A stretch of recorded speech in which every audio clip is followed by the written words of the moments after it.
Zinedine Zidane klarifikasi setelah dirinya dan Triswaka dihujat imbas parodikan gaya menyanyi Andika Kangen Band. Video Triswaka dan Zinedine Zidane yang beredar di media sosial mendapat respon negatif dari warganet. Triswaka dan Zinedine Zidane membawakan lagu Kangen Band dengan gaya yang dirasa berlebihan dan sambil cengengesan. Sebagai informasi, Triswaka dan Zinedine Zidane merupakan musisi pendatang baru yang sedang naik daun.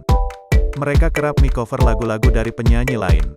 Biasanya mendapat pujian, namun sayangnya aksinya kali ini justru menuai kritikan dari warganet karena dianggap menghina Andika Mahesa. Warganet menilai bahwa Triswaka dan Zinedine Zidane tak menghargai musisi senior yang lebih dulu berkarya darinya. Bukan mendapat pujian, video keduanya justru menuai hujatan dari warganet karena dianggap menghina Andika Mahesa. Mengenai hal itu, Zinedine Zidane akhirnya buka suara terkait videonya yang viral bersama Triswaka yang dinilai menghina musisi senior, Andika Kangen Band. Zidane mengatakan bahwa hanya warganet saja yang menganggap hal tersebut berlebihan. Hanya kalian aja yang goreng itu, aku aneh sama kalian ini, ujar Zinedine Zidane. Zidane menegaskan, saat ini dirinya tak merasa panik meski menuai banjir hujatan dari warganet.